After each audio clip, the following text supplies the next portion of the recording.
NBC News has learned the Biden administration is preparing for a surge in Haitian migrants by looking at plans to hold them in a third country or at Guantanamo. The United Nations says about 96,000 Haitians have fled the island as local gangs threaten to overrun the country.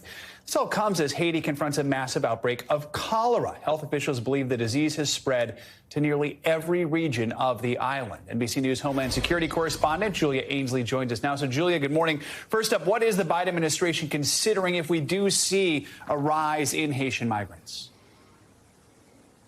Well, Joe, this is based on two U.S. officials and documents that we were able to review here at NBC News. We understand the White House for weeks has now been holding a series of meetings on this issue because while right now there isn't widespread migration by boat, they think that once fuel is turned back on in the country, right now it's being stopped by violent gangs from being come out. But when it does get turned back on, they think that the boats may be able to be powered up and they could see a mass migration of Haitians by boat.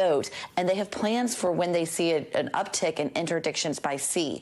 They're looking at the numbers now, how many migrants they would need to see before they went to a third-party country, another island perhaps, where they could process those migrants, see if they qualify for asylum in the United States, rather than having them all make the dangerous trip to the United States and perhaps overwhelm the U.S. immigration system. Then if the numbers get so big at that third-party country, they would also consider nearly doubling the capacity at Guantanamo Bay. That's something not a lot of people realize, that there's actually a migrant operations center at Guantanamo Bay that operates completely separately from the prison for suspected terrorists. This is a migrant operations center specifically for migrants that are interdicted at sea in the Caribbean. And there are now plans to double that capacity to about 400 beds. That would be their surge capacity. That's, again, according to those planning documents. All of this is still under consideration and not final. So Secretary of State Antony Blinken met with Canada's Foreign Affairs Minister to discuss this growing crisis. First, here's what they had to say about the situation.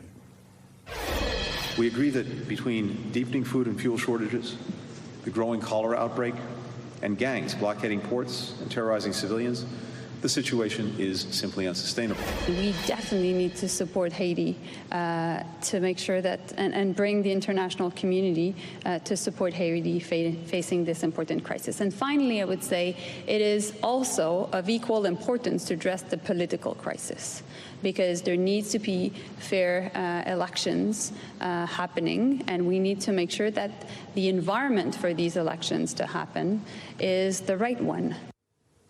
So, Julia, I have to assume that Blinken is working with other agencies within the U.S. What more can you tell us about that response? That's right. So in addition to USAID and the CDC having teams on the ground in Haiti responding to the humanitarian situation and the cholera outbreak, the U.S. has also delivered some tactical equipment to the Haitian government that they say was purchased by the Haitian government that can help them in the fight against those violent gangs. I'm not going to get into all the details here, Joe, but I'd encourage people to go read the stories of just how violent things have been in Haiti recently. People really just being terrorized by these gangs who are trying to undermine the government and really overthrow the current presidency in Haiti. All right, Julia, thank you so much for your reporting. We really appreciate it.